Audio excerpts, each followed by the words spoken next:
Newton Cotes की दूसरी property है, न्यूटन कोट्स फॉर्मूले पे दूसरी प्रॉपर्टी। इसके जस्ट पहले आपको प्रॉपर्टी नंबर 1 का वीडियो मिला था, ध्यान दें इसमें ये क्या कह रहा है।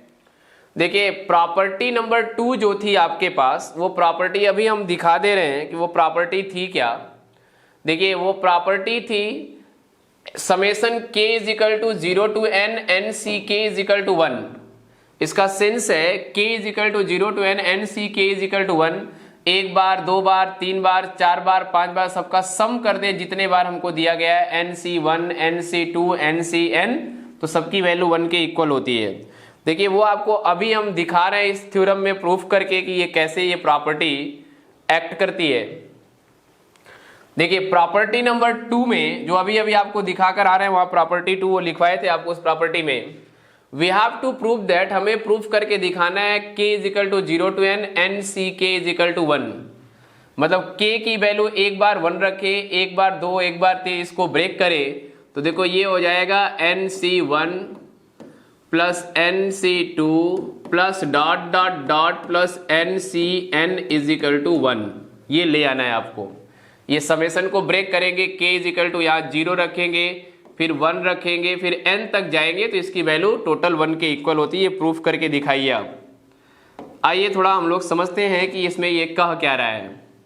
देखिए जैसे मैथमेटिकल इंडक्शन मेथड आपके पास होता था उसी तरह से इसका प्रूफ होगा। मैथमेटिकल इंडक्शन में हम लोग करते क्या थे, n इक्वल 1 के लिए हमारा स्टेटमेंट सही है, n इक्वल 2 के लिए स्टेटमेंट सही है, n इक्वल 3 के लिए, n इक्वल k के लिए, यही काम करते थे, वही यहां भी करेंगे। देखिए हमारे पास ये लिखा if n is equal to 1, अगर n की वैल्यू 1 हो तब, तो आप इसमें n इज इक्वल टू 1 यदि रखेंगे तो ये वैल्यू हो जाएगी summation k is equal to 0 to 1 1 c k is equal to, इसको ब्रेक करिए आप, k की वैल्यू एक बार 0 रखिए तो 1 c 0 plus 1 c 1, equation number 1। अब क्या करेंगे आप, एक बार इसकी वैल्यू निकालेंगे, एक बार इसकी वैल्यू निकालेंगे, दोनों वैल्यू निकाल करके जोड़ देंगे तो ये 1 के इक्वल आना चाहिए। देखिए मेन फार्मूला आपके पास होता है न्यूटन कोट्स नंबर से nck is equal to 1 by n 0 to n lk du।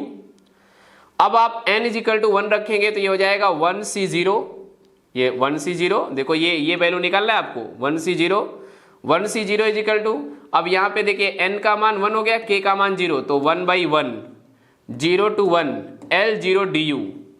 अब देखो k के पास वैल्यू कितनी है, k के पास बस 2 वैल्यू है, 0 है और साथ साथ 1 है, तो ये लिखा L0 बराबर LU या L0U। L0U की वैल्यू कैसे लिखते हैं इस बात को थोड़ा समझेंगे। जब k इज इक्वल टू 0 1 दो ही क्वांटिटी है तो हमारे पास L0 की वैल्यू होगी U माइनस 1, मतलब ऊपर 0 नहीं घटेगा और नीचे 0 में से सब घटेंगे, तो U माइनस 1 और 0 माइनस 1 लैग्रेंजियन पॉलिनोमियल है ये, U माइनस 1 और ये 0 माइनस 1। अभी आपके सामने ये जो वैल्यू आ रही है L0 की, ये वैल्यू उठा करके यहां रख दीजिए तो ये हो जाएगा U minus 1 upon 0 minus 1 du। अब इसका ये जो माइनस 1 क्वांटिटी है ये बाहर चला गया, इस u का इंटीग्रल करेंगे तो u स्क्वायर बाई 2, 1 का इंटीग्रल करेंगे तो u, और ये 0 टू 1, माइनस अपनी जगह एडिचिव रहेगा, यहां अगर 1 पुट करेंगे तो ये 1 बाई 2 माइनस 1 फिर माइनस 0 प्लस 0, तो ये टोटल क्वांटिटी हो जाएगी 1 बाई 2 माइनस 1, 1 बाई 2 माइनस 1 की वैल्यू माइनस 1 बाई 2, ये दोनों मिलकर के माइनस 1 बाई 2 और ये माइनस 1 मिलके 1 बाई 2 आया। तो देखिए इसमें दो क्वांटिटीज आपके पास थी। पहला था 1 c 0 का मान निकालना, 1 c 0 का मान अभी अभी देखिए यहां से फाइंड आउट करना शुरू किया आप और इसकी वैल्यू ले जा करके 1 बाई 2 रख लिए। दूसरा जो वैल्यू है वो 1 c 1 है, ये 1 c 1 का मान निकालने जा रहे हैं आप। अगर इसी फार्मूले पे ब्रेक करेंगे 1 c 1 तो इसकी वैल्यू हो जाएगी 1 बाई 1 0 टू 1 L1 du। अब यहां L1 की वैल्यू निकालते हैं, L1 देखिए L1 की वैल्यू जब निकालने जाएंगे तो यहां पर आपके पास L0 था, अब यहां लिखा गया L1 लैग्रेंजियन पॉलिनोमियल। होता क्या है, ऊपर 1 नहीं घटेगा u में से और नीचे सब लोग 1 में से घटेंगे, दो ही क्वांटिटी है, तो इसकी वैल्यू हो गई u माइनस 0 अपॉन 1 माइनस 0। जैसे आप लिखते थे L2 मान लो लिखना है आपको, तो आप लिखोगे u माइनस 0 u माइनस 1 और u माइनस 2 नहीं घटाओगे, u माइनस 3 घटा दोगे और नीचे 2 में से 0 और ये 2 में से 1 और ये 2 में से 3, यही तो लैग्रेंजियन पॉलिनोमियल हम लोग करते थे ऐसा। इसी तरह से L1 लिखें तो 1 नहीं घटाएं और k की दो ही वैल्यू है, एक वैल्यू 0 और एक वैल्यू 1। अब इसको कैलकुलेट करेंगे तो देखो L1 की वैल्यू रखेंगे तो u माइनस 0 u और 1 माइनस 0 तो यहाँ u, इसको डिफ्रेंशिएट करेगा इंटीग्रेट कर देंगे तो u स्क्वायर बाई 2 0 to 1, एक बार 1 रख लो इसमें तो ये हो जाएगा 1/2 माइनस 0 तो फाइनली 1/2। आपके पास यहाँ दो वैल्यूज प्रेजेंट है। दो वैल्यू कौन कौन सी प्रेजेंट है? पहली जो वैल्यू है वो 1c0 है, 1c0 का मान 1/2 है, ये रहा फाइनल। दूसरी जो वैल्यू है वो 1c1 है, 1c1 का मान 1/2 है, ये यहां। अब इन दोनों को यदि जोड़ दे 10 from first summation k is equal to 0 to 1 1c k is equal to, ये देखिए ये 1/2 और ये प्लस 1/2, ये 1/2 जो वैल्यू है ये वाली है और ये 1/2 ये वाली निकली यहां से। मतलब ये जो वैल्यू है ये 1c0 की वैल्यू है, ये 1c1 की वैल्यू है। सम किया तो 1 के बराबर आ गया। अर्थात हम कह सकते हैं कि ये जो प्रॉपर्टी हमको दी गई थी ये प्रॉपर्टी प्रूफ करती है या सही होती है n इक्वल 1 के लिए। तो आपने लिखा this shows the property is true for n is equal to 1। ये प्रॉपर्टी हमारी ट्रू है n इज इक्वल टू 1 के लिए। अब दूसरा वाला n इज इक्वल टू 2 के लिए एक्ट करेंगे हम लोग थोड़ा इसमें। चलो देखो ये again at n is equal to 2। अगर n इज इक्वल टू 2 के लिए आप काम करने जा रहे हैं तो n इज इक्वल टू 2 के लिए देखिए फिर से summation k is equal to 0 to n, मतलब n की जगह 2 तो k is equal to 0 to 2 2ck। एक बार इसको समेशन को रन करा दीजिए। अगर आप समेशन को रन कराएंगे तो देखिए समेशन पहले एक बार रन करेगा k इज इक्वल टू 0 के लिए तो 2c0 ये पहला वाला टर्म, दूसरा वाला 2c1, तीसरा वाला 2c2। अब इसमें पहली बार ये 2c0 निकालने जा रहे हैं। देखिए फार्मूला होता है हमारे पास nck is equal to 1/n 0 to n lk du। अगर आप इसमें केयर करो तो ये देखो ये पहली वाली वैल्यू यहां रखोगे तो फार्मूला हो जाएगा 1/2 और ये क्योंकि यहाँ पे n का मान देखो 2 है तो 1/2 0 to 2 L0 du। अब L0 du में आपको L0 चाहिए। अब आप क्लियर करेंगे कि आपके पास k की वैल्यू कितनी है तो k को यहां से खोजोगे k बराबर 0, k बराबर 1, k बराबर 2। देखो ये k बराबर 0 1 2 है। अब L0 की वैल्यू निकालोगे तो इस बार u में से 0 नहीं घटेगा, u में से 1 घटेगा, u में से 2 घटेगा और नीचे लैग्रेंजियन पॉलिनोमियल है ये। नीचे जहां जहां आप ये 0 में से दोनों घटा देंगे 0 - 1 और 0 - 2, ये टोटल L0 की वैल्यू है।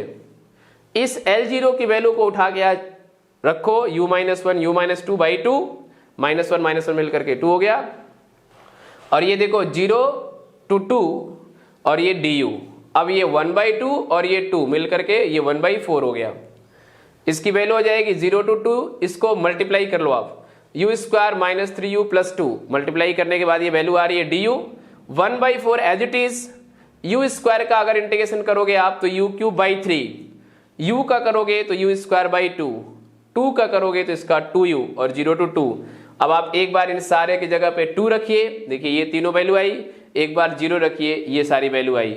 ओवरऑल इसको सॉल्व कर लीजिएगा। देखिए ये -6 है और +2 इन दोनों को हल करेंगे तो ये आएगा -2। 8/3 के साथ सॉल्व करके 1/4 से मल्टीप्लाई करो 1/6 आ रहा है।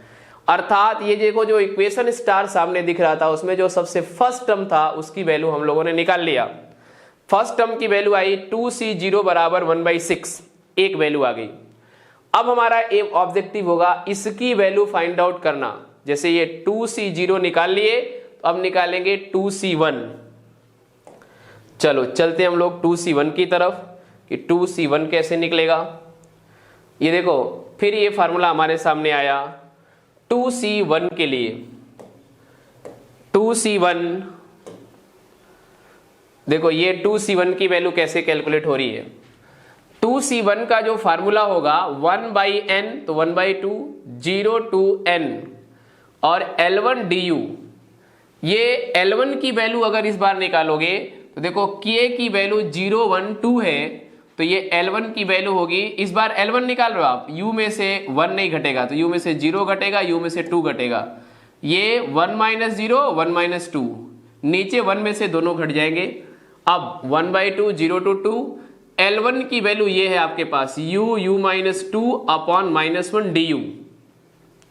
ये माइनस इसके साथ मिलाओगे -1/2, इसका मल्टीप्लाई करोगे u square minus 2u du, u square का इंटीग्रेट करोगे तो u³/3, इसका करोगे तो 2u स्क्वायर बाई 2, 0 to 2। ये देखो ये -1/2 है, ये -1/2 एज इट इज है।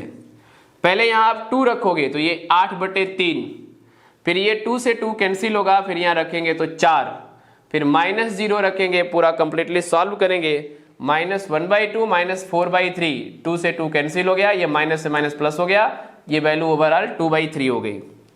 ये जो वैल्यू 2/3 दिखाई दे रही है आपको, ये किसकी वैल्यू दिखाई रही है?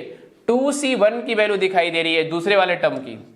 अब एक टर्म और आपके पास बच गया है, वो टर्म क्या है, कैसे है, उसको देखिएगा।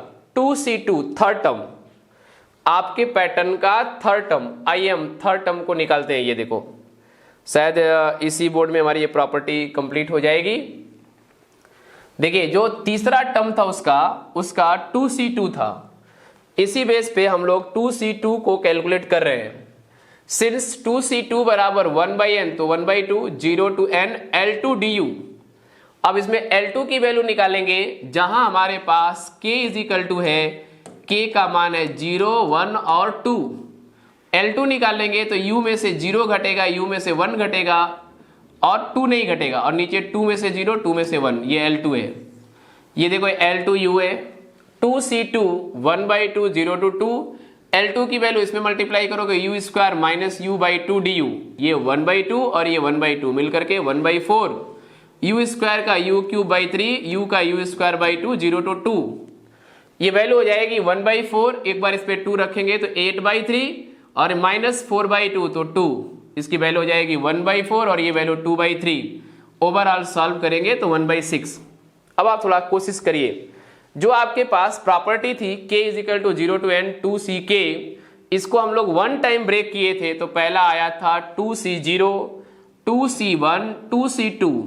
तो जो 2c0 थी इसकी वैल्यू 1/6 निकाले हो, 2c1 की वैल्यू 2/3 निकाले हो, अभी अभी ये सामने 2c2 दिखाई दे रहा है, इसकी वैल्यू 1/6 है। इसका एलसीएम ले लो, आप सॉल्व करो तो ये हो जाएगा 1 + 4 + 1 तो 6/6, इसको काटोगे 1 आ जाएगा। अर्थात हम कह सकते हैं कि हमारी प्रॉपर्टी सही है, n is equal to 2 put करने पर भी।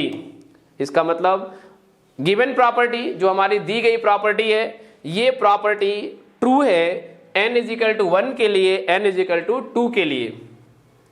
इसी पैटर्न को हम लोग आगे बढ़ाएंगे तो ये लिखते हैं, क्या लिखते हैं, dot dot dot dot dot dot, दस this property is true for all n, ये हर n के लिए प्रूफ करेगी या ट्रू होगी। देखिए n इज इक्वल टू 1 के लिए ट्रू कर लिए थे, n इज इक्वल टू 2 के लिए, n is equal to n के सारे वैल्यू के लिए ट्रू होगी। यही ये प्रॉपर्टी है मैथमेटिकल इंडक्शन मेथड से।